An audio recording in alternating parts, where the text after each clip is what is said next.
Hello, everybody. Happy Friday to everybody. It's time for Cub Chat Live, and this is a big one, guys. All of those three faces that you see on the screen right now, you've probably seen them all individually.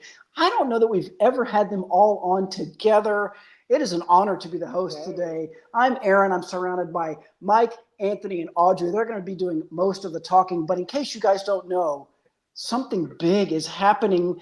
Tomorrow is the official date. Maybe Audrey, what's happening tomorrow? What's the big deal with June 1st? Audrey's. Oh my gosh, we're so excited. Yes. Sorry I'm at the airport. So Cub Chat Live is so excited, and we're such a great part of the launch of the new program updates for Cub Scouts. It's been 5 years of the work, and tonight at midnight it turns on, and we are so excited. Yeah, Rob in the comments says this is a powerhouse lineup. I agree. 3 of the 4 of us are powerhouses. I'm not going to say which one of us isn't, but this is going to be a very exciting show, a very fun show. Anthony basically told me that I could ask them. This is like an Ask Us Anything type show. Yep. Anthony, I have it in writing. Anthony, you said that I could ask you guys any kind of questions. And let me just clarify a couple of things real quick. The program updates are the result of a lot of hard work by a lot of people. It's not just the folks on the screen right now. I think that's accurate to say, right, guys? It's a lot of people. But I think it's also accurate to say that Mike, Anthony, and Audrey did a lot of the work. They were kind of the leaders, the spearheads of this effort, if you will. So it's really an honor to have them on. You guys ask questions in the comments. Tomorrow, June 1st, is the official launch date. I've already got my first question ready, guys. I think this is an Anthony question, but Mike and Audrey, feel free to chime in as necessary. I actually went back and looked at the blog, and on June 1st, 2015, we ran a story that's 8 years ago to the day tomorrow. The new Cub Scout program is officially here. That was 8 years ago. Is my math right? My question for you, Anthony, or whoever, yes, right, exactly. At what point, so 2015, we kind of updated the program. That was the last major update. It's happening again here in 2023. Anthony, at what point did you guys start to think we need to update it again? How did that, I mean, who even brings that up, and how does that happen? You know, what's that, those early days? Are we talking a few years ago? Yeah. So I've had the privilege of being in this position for about 6 years now, and prior to that, believe it or not, there was no national director of Cub Scouting. There wasn't a staff position. We had done some reorganization in the National Service Center, so we didn't have that position. So I had an interview for this position. And in my interview, I was a recovering Cub master. We had started a pack for my son, and I remember going through Cub Scouting and serving as a Scout executive at the same time, and being a busy parent. And man, there were so many things that I thought we could do better with in Cub Scouting, because it had become so complicated and so layered, and having the opportunity to, and at that time we were just having the conversation about welcoming girls. And so a lot of these improvements that I initially interviewed on and things that we wanted to do that I saw that we could improve on, we didn't want to do right after we welcomed girls, because we didn't want, or at the same time, because we didn't want anyone associating any of these changes with the fact that we were welcoming girls like that. We had to kind of give some timeline between there. And we would be remiss if we didn't talk about, at the time, Lisa Wiley was the chair. And it was our initial conversations that were, we really were just going to focus on the required adventures and the requirements for each of the ranks. And well, COVID hit and we had some time on our hands. So we just kept on peeling the onion back, and we're able to actually go through the whole program. So that's kind of how it started, and all the trials and tribulations that we've had through there. But yeah, it's been a long road, and it just started with a conversation about, we put the Scout Oath and Scout Law. That's solid. We're not touching that, but how do we deliver that? How do we really make sure that we're moving the needle in our programming?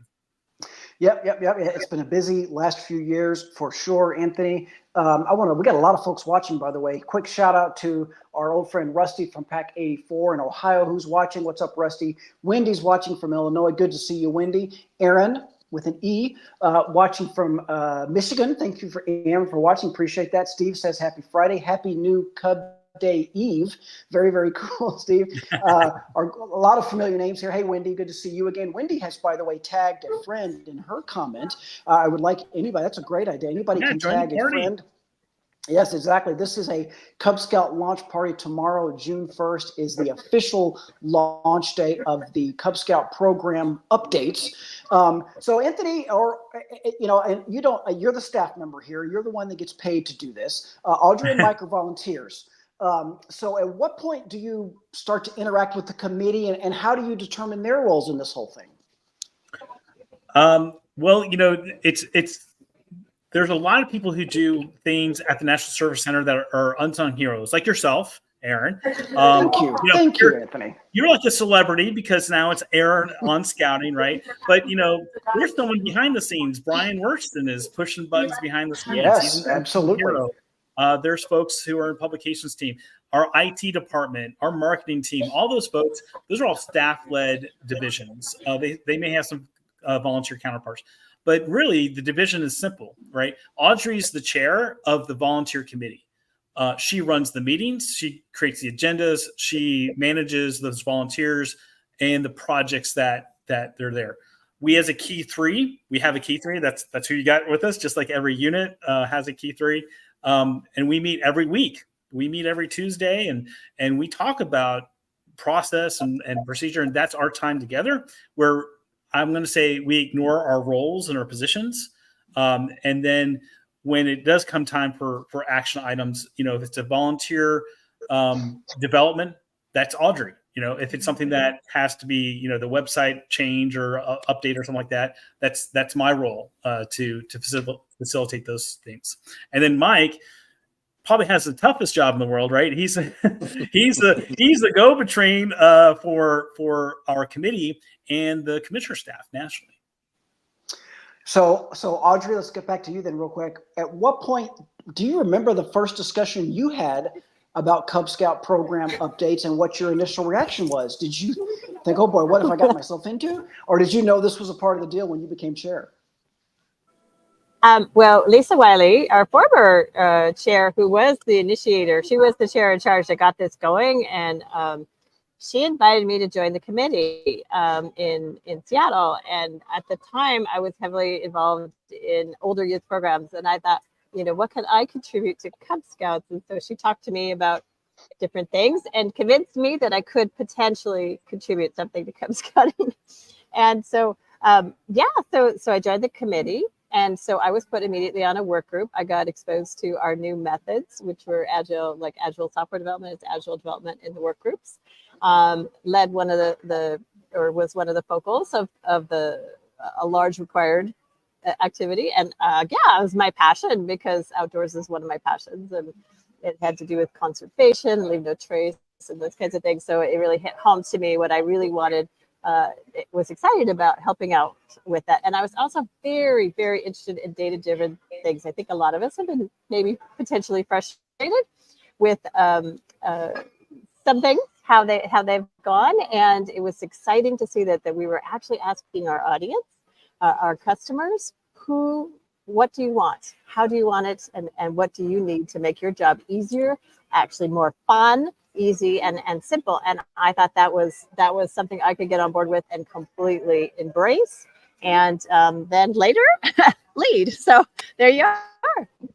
Boy, yeah, fun, easy, and simple. Those are three words that are going to be music to the ears, I think, of every Cub Scout leader out there. Speaking of Cub Scout leaders, we haven't yet heard from Mr. Mike, who is, I believe, you're currently, are you a Cub Master or committee chair, Mike? Yeah, he's boots on the ground. I'm a committee member, and I am the lion den leader for my grandson's pack. Mike's got a lot of years of volunteer service. Mike, I'm curious to get your thoughts when you first heard about these Cub Scout program updates.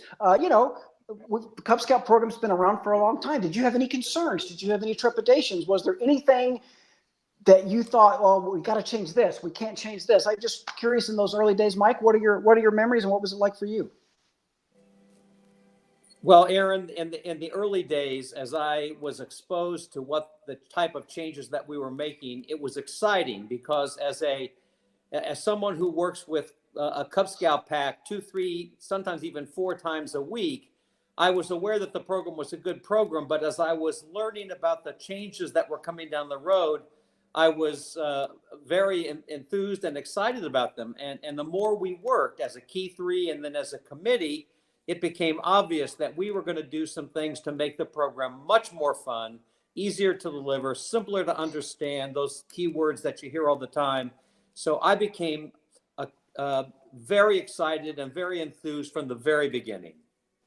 Awesome. Awesome. Good to hear.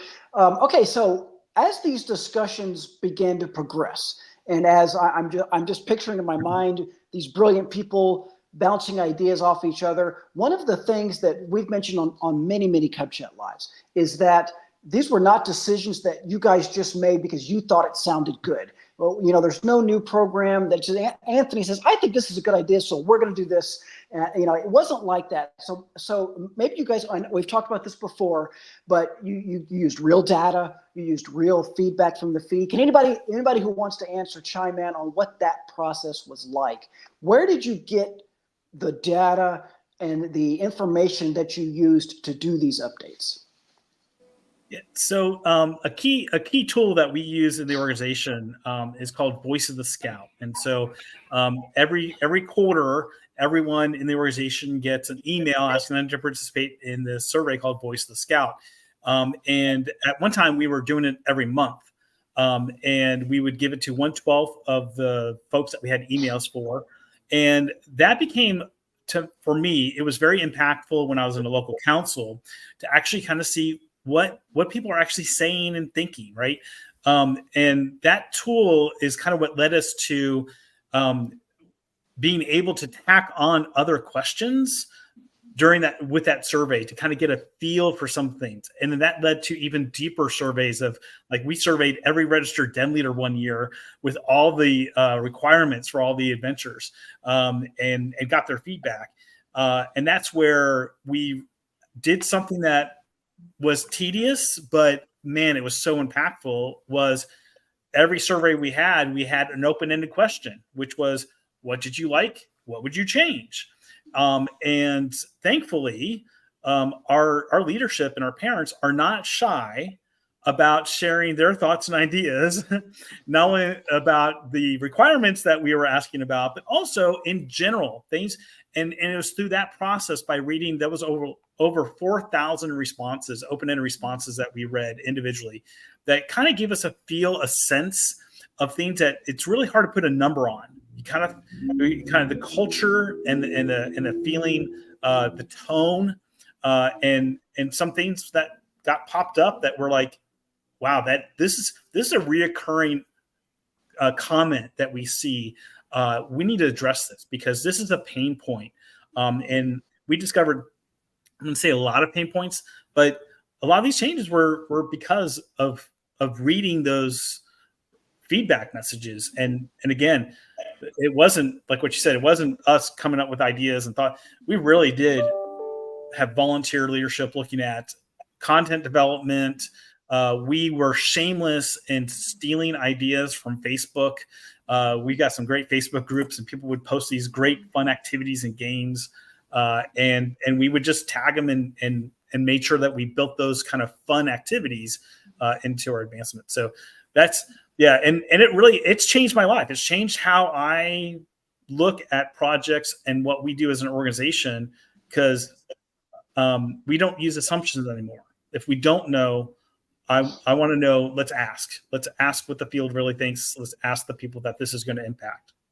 And Aaron, sometimes we got information back that we really didn't anticipate. For example, we thought that almost all of our families would appreciate more and more and more of the program online.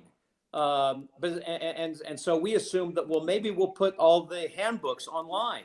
Well, the data and came back that no, online is fine, but our families wanted the paper handbook, and that surprised us. And there were other surprises that came from the surveys and the questions that we asked our constituents. Yeah, that's very interesting, and I love the way you guys have been, really transparent about that throughout this whole process. We've been talking about these program updates since, did we first talk about it last winter? Maybe, does that sound about right? Yeah. So we've been doing this for a few months. Go ahead, Audrey. Yes. I just want to say it, and it's not to say that we didn't get good ideas from team members of the committee. There's been a few ideas that came out and were absolutely stellar, and we based the whole program around it, like everything being in the den leader's line of sight. What we're saying is that we then looked at that idea against, is that something that's going to solve the problem that we already know exists? Not make up something that isn't solving a problem that we need to do, and we would test it. So that's what we mean. But yes, there were some outstanding ideas from committee members and folks, some of the subject matter experts that came on. So that's not to say that they didn't have good ideas, but just that it went into a data loop, and we compared to that. We looked at everything for outcome. This is the outcome we want, and how we get there is some of the things that we tweaked and fine tuned. And that was a new way of doing business for me. So that's all. Yeah, very, very interesting. Very good. Quick shout out to Amanda, who says she can't wait. She and her incoming kindergartner are already planning. Shout out to Patricia, who is an assistant council commissioner. Thank you for watching, Pat. Appreciate that. Jim says, thank you, Audrey, Andrew, and Cub Chat Mike, for all you do to make this magnificent change come to light. Appreciate that, Jim, very much. Steve says, Steve's watching on YouTube. By the way, we are live on YouTube. Steve says, I've enjoyed getting to know our national Cub Scout leadership through this series. Thank you for all you can do. Interesting question, Steve. Not exactly on topic, but we're going to allow it. Anthony said we could ask anything. Out of curiosity, how does one get involved at that level? That's a great question. Anybody want to take that? Audrey, I think that's a good one for you. Yeah. So often we will get recommendations from councils, and then they're actually invited to work on a work group. So we have everybody work on a work group for a while, and then sometimes that works out, and sometimes they find out that that's maybe not a great match for them. So they work on a work group for a while, and then if that seems to align from both sides, then we invite them to be on the committee. We have a set number that we really can't go above, and so we we rotate folks through, so we have new voices. We just thanked and said goodbye to a number this last month. Because they've done some wonderful service, but now it's time for some new voices to be added. And so we'll be adding about 6 new voices. So based on folks who've already done some work in the work groups. So that's how you get involved. Yeah, I think the best way to get involved is to get involved. It starts at the local level, right? Going to roundtables and things like that, getting to know your local commissioners, volunteers, things like that. And if it's your thing, then that's great. For some folks, it's not their thing, but we sure are glad that it is your thing for the 3 of you guys that are on. We appreciate that very much. Anthony, you said when we got started, the Scout Oath and Scout Law were in place. You didn't have to worry about that, changing that, off the table, not really ever part of the discussion. I'm curious, was there anything else like that you said, we're not changing this? Anything else you guys can think of that said, well, this is not going to change? I would say personally, we had some very minor feedback about Bobcat and converting Bobcat from a badge to adventure. And in that change, there were some people that had asked me, they're like, why keep it Bobcat? If it's changing so much, just, get rid of the name Bobcat, call it something else. Right. And that was probably the point of personal privilege that I said, well, I don't want to be the national director of Cub Scouting that gets rid of Bobcat. I think that is, there's some things that are just a look and feel of Cub Scouting, and it's like blue and gold, right? The uniform is blue, right? If we change that to like red, I think that would just be jarring. It just wouldn't feel like Cub Scout anymore. And so for me, and I think for many others, right, the legacy of Bobcat is something that I certainly didn't want to touch. And that, personally, I was like, yeah, no, I appreciate the suggestion. It probably does work within our work process, But you know what? I would rather keep that off the table too, because I think it's a little just too jarring to get rid of Bobcat completely. Got it. Really, this is great insight, by the way. Very, very interesting. We've got about 10 minutes left with our key three from the National Cub Scout Committee. Tomorrow is launch day, and we are here to celebrate this Cub Scout program updates. We've been talking about them and talking about them and talking about them. Tomorrow, they are official. Cub Chat Mike, a quick question for you as a longtime volunteer. I wonder what you could tell me, if there's anything that you're especially excited about seeing in these new program updates. Can you give me a little insight into the brain of Cub Chat Mike? Anything that you're really excited about? Aaron, commissioners, unit commissioners, district commissioners, council commissioners can be so important to a Cub Scout unit delivering the Cub Scout program. It was important to me, and it was my biggest challenge to get the attention of the commissioners and to make sure they understood that the changes were being made, and so they could help the individual units adapt to those changes.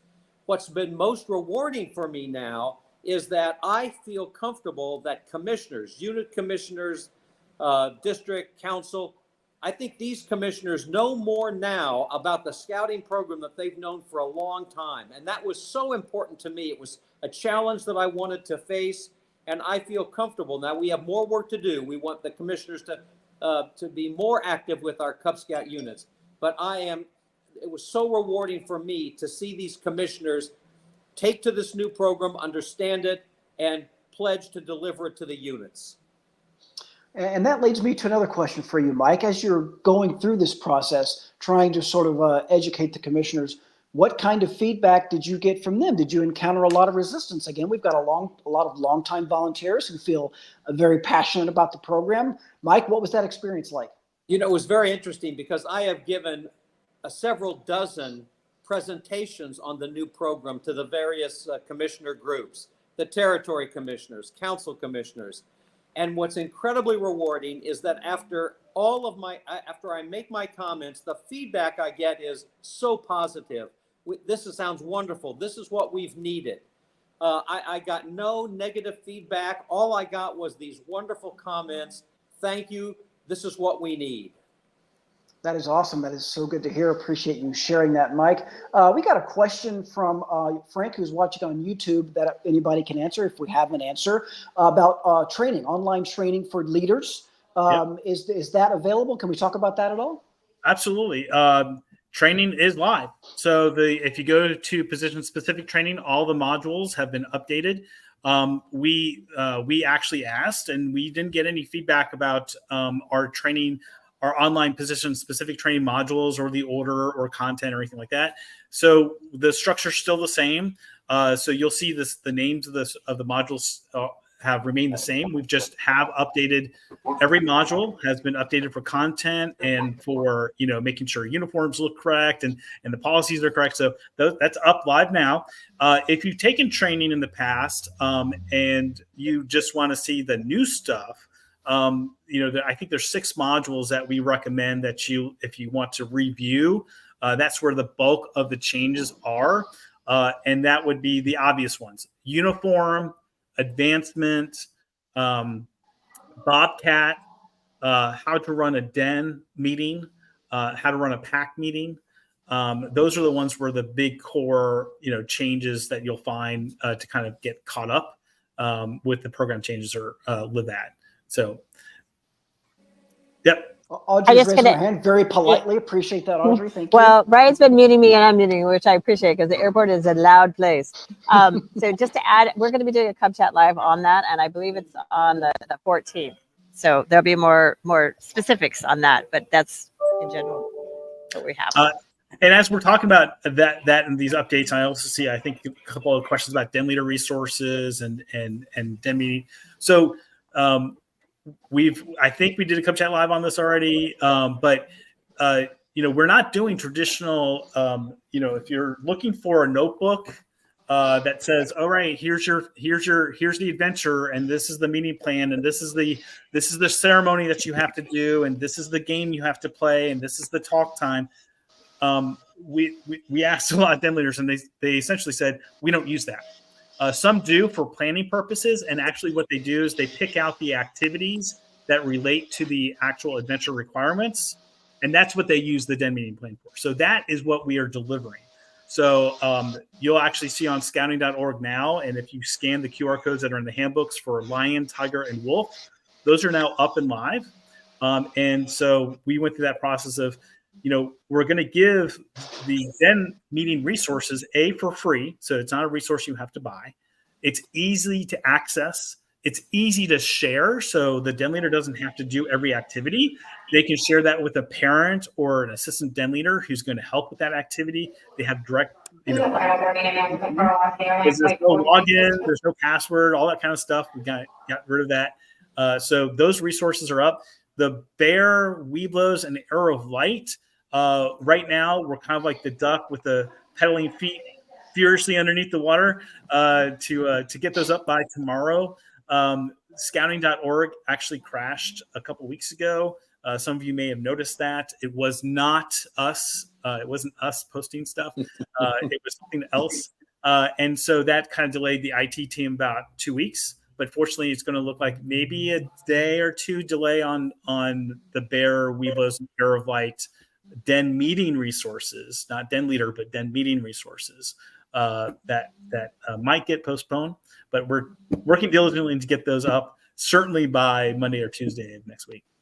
Scouting.org has been a busy, busy place lately. Go ahead, Audrey. Yeah, I've seen some of the Facebook posts and so on. Oh, why have we held them back? We have not been holding them back. They just have been finished. I mean, like they're just finished at the deadline. So there's been no holding back. It's just merely getting them back up again. The other thing is that the how to be a den leader, and I talked about this, I think, in the last top 10 questions, is going to be updated and it might be soon. It's going to be re-uploaded with any of the changes, just like minor edits. But we are looking at that how-to book, which is not like the den meeting planning, like you just talked about, how to plan den meetings, but it's the how to be a leader. And we will be looking at that again in our next phase. Right now, we got to get through this phase, but edits to make it relevant to the brand new leaders will be there. That will be there and that will be uploaded. And I'm not sure if it's going to be Monday or what it is, but it's soon. Yep, scouting.org has been super busy the last couple of weeks. We've had a lot going on, guys. Yeah, and so also to add to that, one last piece also that people are curious about, Scout Book is now live with all the new adventures and requirements, and so that's a day ahead of schedule, so that's good. And when you go in there, you'll notice that there's actually a toggle between the old requirements, which technically today are today's requirements, and then the new requirements. So you can toggle between the new and the old, so that if you have some old adventures that you still have to log in for your Cub Scouts, you'll still be able to do that all the way through the summer up until August. So that's just if you have a backlog of data entry to do. That does not mean that they can still earn old adventures during the summer. It just means that you'll be able to enter anything that was earned this past year, and you just haven't had a chance to get to it and update it. So that is up and live now. Yeah, and if you have other questions, I would check that top 10 questions on Cub Chat Live, what we did. I answered a lot of those types of questions. And just to let you, I love the enthusiasm that everybody wants everything right now. But the deal is, this is like monumental. We have all volunteers and a very small staff, so we are not holding anything back. We're doing our very best to get it out there. Please give us a little patient grace. If there's not something that makes a deadline, there's some reason. It's not because we're trying to make everybody frustrated and they want to do their planning. We're trying to definitely do our best to get everything out there, and I think the vast majority will be tonight, but there might be a day or two delay. So there you go. We have just a few more minutes, guys, with the key 3 of the National Cub Scout Committee. We're celebrating launch day of the Cub Scout program updates, which is tomorrow. How very exciting is that? An interesting question from Facebook I just want to read real quick. Some scouts, our Cub Scouts, will have earned their Bobcat when they joined maybe 2 or 3 years ago, right?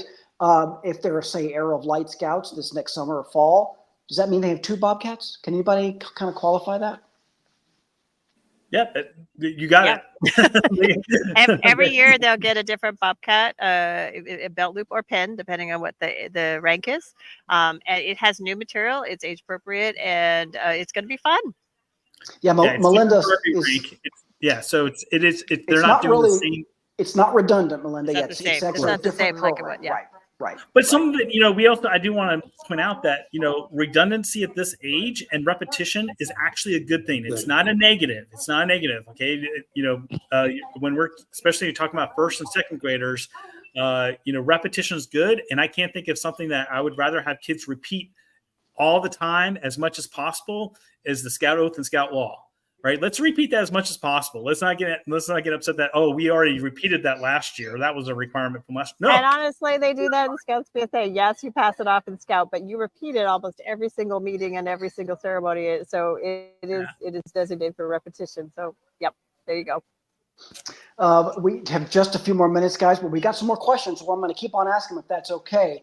Steve asked a really good question. Can anybody say their personal favorite addition to the program, a new adventure, anything like that you guys can tell us that you're personally excited about? Great question, Steve. Well, I can tell you, Aaron, that I'm excited that now fishing is an adventure in every single rank. How funny is that it wasn't?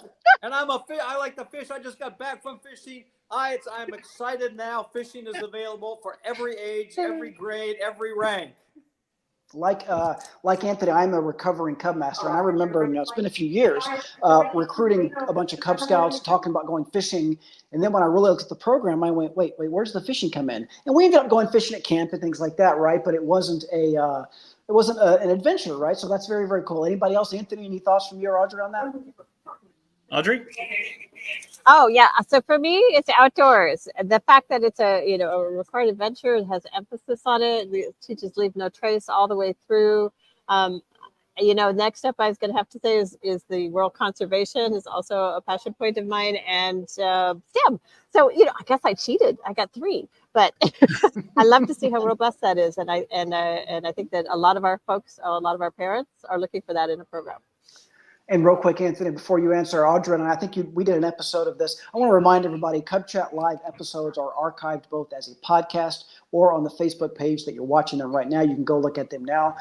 Audrey, if I remember right, you and I did a whole episode about conservation and things like that. We did, and with Tamara. Tamara was excellent in that. Yes. So the conservation aspect of the program, easier, funner, simpler. It's definitely still there. Again, as a recovering Cub master, I remember going and looking at all these other sort of like a whole nother website with the Cub Scout stuff. It's a whole different program almost. So it's really exciting to have that be part of the core program now. I think the pack meeting resources. I mean, I'm going to steal it again. I'm going to continue on being able to plan some of those big events and be able to have those work towards rank advancement, the Pinewood Derbies, and the bike rodeos, which you did on your own, but now you can get your credit for it.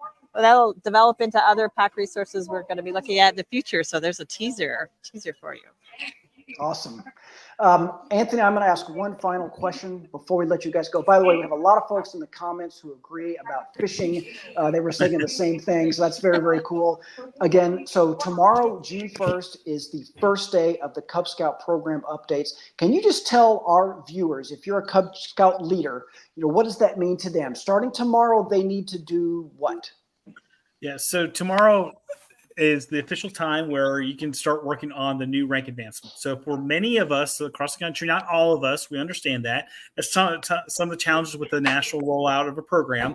But if the kids are out of school, right, they're now a rising, next grader, right? So if they're in first grade, their school's over, they're now a rising second grader. They can start working on their wolf achievements, their wolf adventures, and the wolf badge of rank over the summertime. Many councils have been prepared for a long time, since the fall, with the requirements for the updated adventures. So if you do summer programming at your council or district events and activities, expect to see the new adventures and new requirements being used for elective adventures.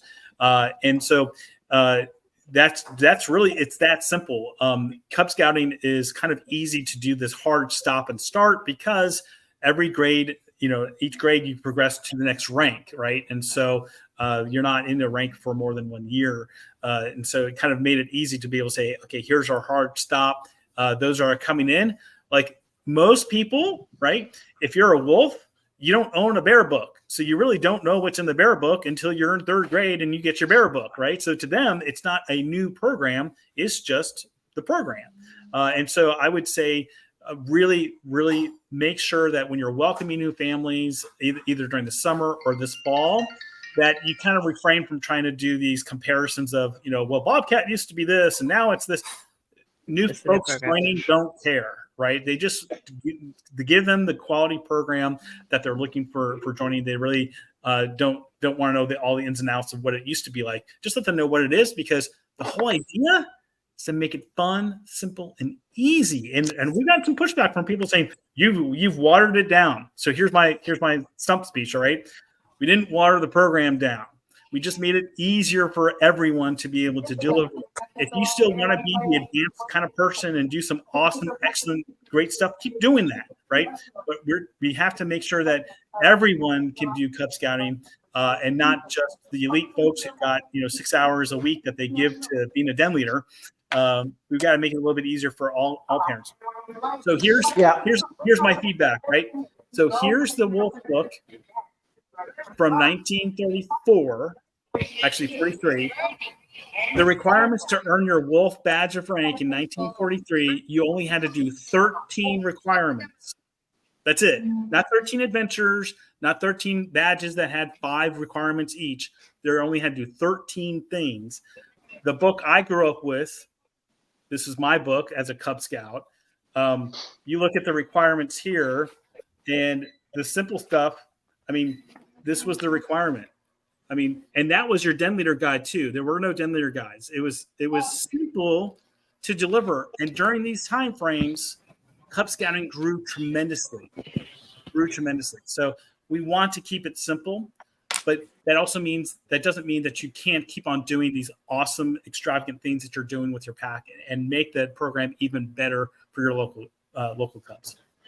Yeah, if I could maybe just weigh in real quick with my opinion. Nobody asked. It's fine. No big deal. But my opinion, as a former recovering Cub Master, Anthony, yeah, not all Cub Scout packs are the same, right? Some of them, we're talking 50, 75, 100, and they've got adults lined up out the door who want to volunteer and do stuff. And that's awesome. And that's great. And they keep doing that.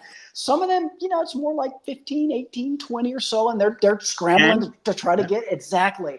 And they're scrambling to try to get parents to just please stick around. Don't just drop your kids off. I mean, I've seen it. We've been there. And I think that this new program is better for both of those types of packs and everything in between. That's the true miracle that you guys have pulled off. Great work by Mike, Anthony, Audrey, and the whole team. This has been a fun show. We should have all 3 of you guys on again sometime. Well, and I want to plug Cub Chat Live because we're not ending with this launch. We're continuing on to bring you relevant information, and we've got some really fun things in the works. So be sure you continue to tune into Cub Chat Live. Cub Chat Live will be here for you as we have been for it's been a few years now. I can't believe it. What a great idea that one of you guys have. I love it. Thank you all again for joining us. Thank you folks for watching us at home. Again, if you have more questions about the Cub Scout program updates, go tune into our archives. We've done quite a few shows on these with references. Appreciate all you tuning in. There's a lot of excitement, guys, a lot of positivity in the comments. People are really excited. Tomorrow's the big day. Congratulations, Anthony, Mike, and Audrey. Take a couple of days off, and then please get back to work on Monday, though, doing more stuff, okay? Thanks, guys. Thank you all for joining us, Mike and Audrey and Anthony. Good to see you. Thanks, everybody, for watching. We'll see you next week. Okay. Bye-bye. Thanks for tuning in today. Be sure to catch next week's episode. Same time, same place. And let us know how we're doing at go.scoutingmagazine.org/rate-cubchat. We love feedback and ideas for new episodes. And you can visit blog.scoutingmagazine.org/CubChatLive for all our past video episodes. You can see us live. Except it's recorded, but it was live. Okay, see you next week.